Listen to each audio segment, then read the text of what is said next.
Welcome back to a new episode of the MarketingXP podcast. I am your most humble host. Well, not that humble, but Rachel Moore is my name. Sometimes I'm not that humble, but I humbly come before you with things I've learned about marketing and how they relate to video games I have played or am playing.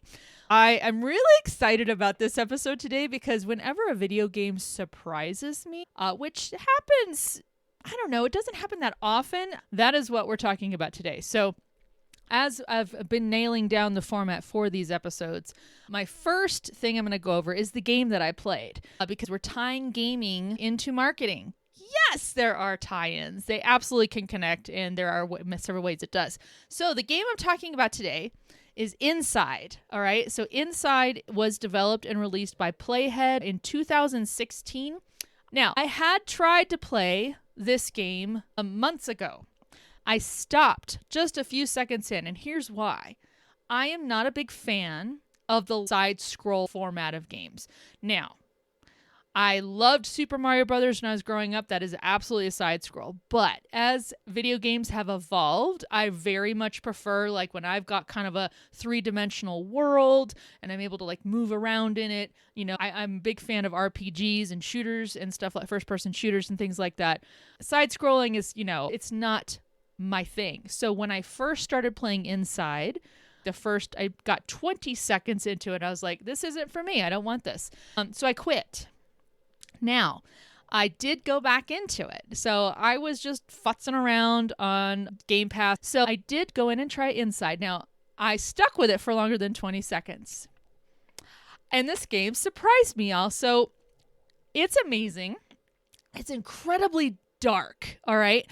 I really thought I was just going to be this little kid just going side and like, okay, I guess I'm in some dark woods. I mean, he's got to get through stuff. So then the further I went to the right, I scrolled to the right. I was like, ooh, ah. And y'all, I even had some jaw-dropping moments like within the first hour of playing. I was like, oh my gosh, here's why. So first of all, it's a super simple game. If you haven't, I highly recommend it. Even if you are like me, not into side-scrolling, it's great. So here's the thing. Inside, when you start playing it, you can move left to right, and you're supposed to be going to the right, correct? You can jump. You can grab. And that's about it. There's literally nothing else you can do. You have no tutorial to get yourself through that. You kind of have to figure it out and try buttons.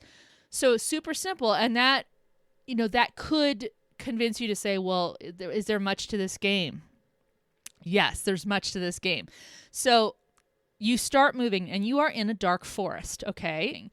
There's also no spoken word. Your character does not talk. It's really you moving through an environment.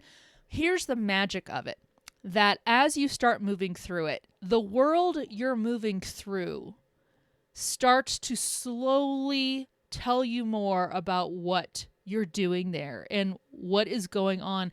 It's incredibly dark. And you're just like, wow, this is going in places that are having me raise my eyebrow. And is this scary? Is this horror? What is happening here?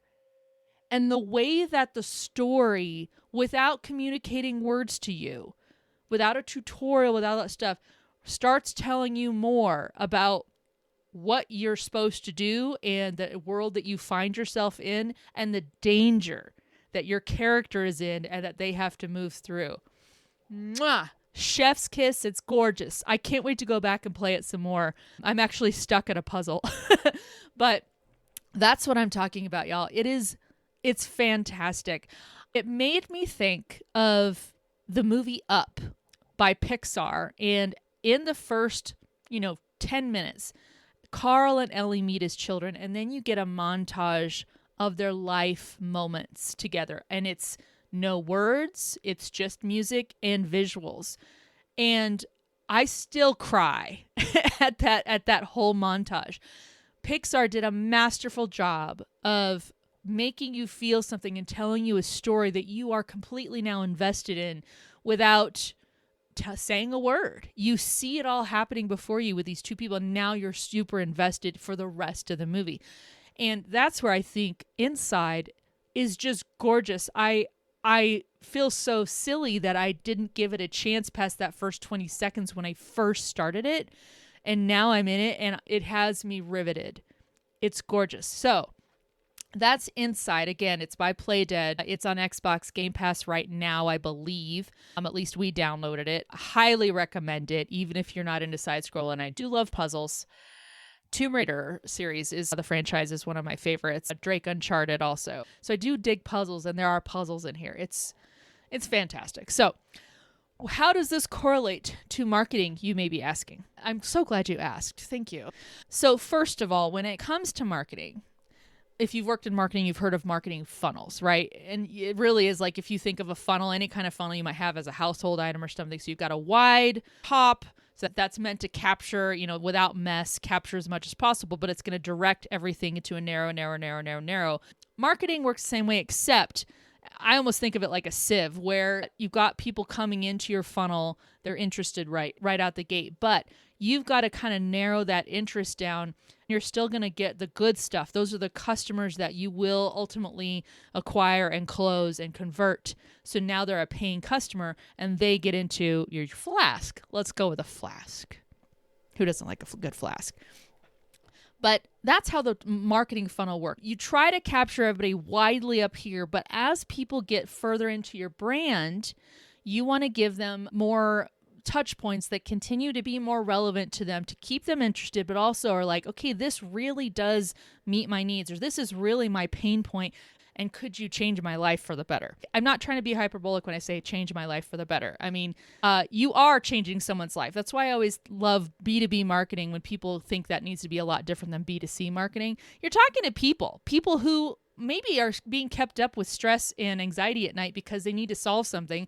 Maybe they don't have budget or maybe they don't have the tool. You can actually solve that for them and make their life literally easier. So it is important. But that top of the funnel is the toughest. So I mentioned earlier how I first started that game and I skated out within 20 seconds. I was like, this isn't for me, right? So I left the funnel. That beginning of the game was the top of the funnel for me. And I was like, no, I'm out. But I did come back. I came back months later because I was bored. And I was like, none of the other games looked interesting. That also can be part of your funnel. If you like, just have that one little thing about your brand that's like, that grabbed me and a little bit more than maybe your competitors did, right? But I did come back. That is how marketing can work. It is a long game. I know we all have these customer life cycles that we want to be super short. Of course you do. The faster you can get somebody to get in the door and get converted and start paying you is gorgeous. But you have to realize, and for anyone who works with C-levels or clients, you definitely want to go for the fast stuff. And my last episode talks about paid versus organic marketing. And if you want to go farther faster, paid can often help you with that. But marketing is meant to be a long game. You will probably always be bringing in customers who have seen you and tried things out and gone a little bit down your funnel, but not all the way for years. Months, years, whatever. But finally, wherever they might be in that particular moment, now they've decided to kind of go a little further with you. And that can make the difference with bringing them down into your funnel. That's why you need to craft more of that content throughout the funnel, throughout that person's journey through your product or brand, so that they have a reason that is different than it was a few months ago or a few years ago. Now they're willing to go with you. Okay, so top of the funnel. And that's why I equate me with that top of the funnel with coming back to this game. But also I want to correlate it to that first 20 seconds of this game where you're just moving to the right. There's nothing happening. It looks like, okay, I'm going to be traipsing through this forest for however long. I don't know if this is going to be interesting or not. That's also top of funnel. But here's where Inside blew my mind, and here's where your branding can continue to blow people's minds as they go further in. You can tell that whoever crafted this game was super careful and took a lot of thought into developing and building the world that the character in Inside is going through. Because remember, you have minimal controls, minimal ways you can move or interact with the world around you.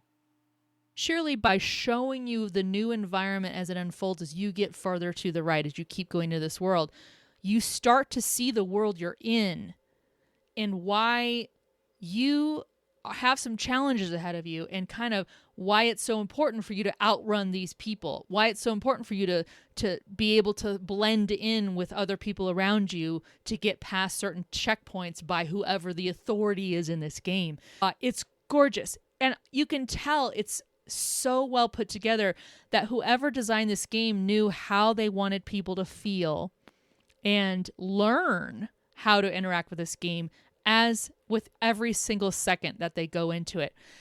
Marketing has to be like that. And this is where I can do better at this. I think all of us can do better at this, where you might go put out like, okay, well, I have a landing page for a new product I'm going to put out there, and it's on my website, and I'm going to go share a social post about it. Ta-da! I've just marketed it, and surely people will come. No. I think it would make a lot more sense for people, for marketers to do this where, and we try to do this as best we can, where we try to imagine if we were our customer, what would we want to see from our brand. And it's super challenging these days, right? Because we are dealing with a web, not necessarily a funnel, even like a two-dimensional funnel, but we're dealing with a web. People can interact with your brand on social, on your website, over a podcast, over downloading a white paper, through a review that's on a totally separate site that you don't have control over, but you have a profile that people leave you reviews about. You know, maybe you do print, maybe you do events. There's just this multitude of things. Any of your potential customers can be touching all those points in a radically different order than the other person next to them. So you want to make sure you're crafting every one of those touch points in order so that it makes that story and it's compelling. That even if they depart and then come back, they still feel like this is written for me and this is designed for me to follow into your brand and toward that product, toward that solution. So I ultimately win. I win the game. I convert as a sale, and now I'm your customer. Frankly, this comes down to storytelling, which is going to be the last thing, the point I make. But what if we were like, okay, let's tell the story like it's almost like we're making a linear video game that has a beginning with the character, and at the end they win the game, and that's them being our customer. What are those different points that will tell them that they're winning, that's incentivizing them to keep coming back, right? And I think it goes so much farther than, oh, let me post a blog, let me give them a white paper to download. What if we got more interactive with stuff, right? Where there's some incentive, there's, like gamifying it and things like that. And I hate saying the word gamify because I think so many brands out there just throw that out as some magic solution that they don't really understand. Gamification, since we're talking about video games, is just so widely defined, so broad. And really all it comes down to is saying, I want a serotonin bump after taking an action that makes me feel good about myself, which is going to make me want to continue on, right? It's a serotonin infusion. That's what it is. And so I'm going to definitely try to do that as I create my own branding, my marketing funnels, and I hope you do the same. So this brings me to the final point. I've done one of the first episodes of Marketing XP was about storytelling. And here's where I'm going to go with that is because I think it's super easy to fall into the mistaken perspective that when you're marketing to potential customers, that you, the brand, are the hero in their story. You're not. You are not the hero. The hero is the customer. I look at the game Inside. That main character, the only main character, is a little boy. And this little boy has to traverse through all these different scenes and environments where you have people, adults chasing you, dogs chasing you. You have to like go and just skirt authority, and you have to like sneak into places. You have to escape danger. You have to encounter some truly kind of horrifying scenarios where you do a little mind control. Oh, it's weird. So I just have to know how this ends and what's going on with it. But that little boy character is the hero. Okay, the game is not the hero. The boy is. So if you're a brand and you're crafting these experiences where you're like, hey, I'm delivering this product to you, I'm the hero. No, you're not. And I bet video game developers out there see this the same way. They know this in their gut. They know this in their mind and their hearts, is that the player is the hero, not them. That's where we have to remember with marketing. The customer, at whatever stage they're at, is our hero. And we want to help them win the game. It's like I've played God of War Ragnarok as a good example where you're like, okay, I'm going to outfit myself and upgrade my blades of chaos. I'm going to upgrade all those things. That gives me the certain powers that I need, right? We're that. The brand is that. You are equipping the person to go win the game. That's where we come in, okay? But yeah, our customer is the hero. So That's why I think video games are awesome, to keep that in mind if you're also a marketer, because you're like, dude, if I just look at this from a video game perspective, what's going to keep me playing this game all the way through the story to the end? I would love to know from anyone too, what are games that you have played all the way through? I bet most people, you have your favorites where like, I stuck with that game and it was super hard, but I played right through to the end. But that's what you want your customer to do. You want them to play through to the end, and they're the hero, not you. All right, so that is this episode of Marketing XP.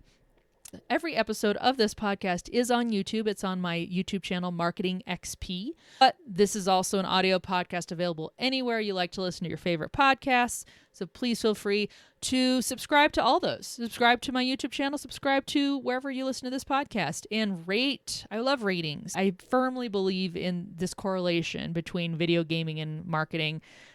It's also, too, like why I think people who are marketers should always read fiction, because it just helps your empathy muscle stretch and be in shape, because you always have to be putting yourself in the place of someone who's not you. But that's why I like video games, because I get to be someone else for a little while. It's very cathartic. All right, everybody. Thank you for listening, watching, however you are ingesting this. Feel free to visit Marketing XP. It's on my website, but wait, there's more, moore.com/podcast. I wonder what I'm going to play next. If y'all have any suggestions, whether or not it has anything to do with marketing, I bet I can find a way that it correlates to marketing. And that's why this is called Marketing XP. Bye, everybody.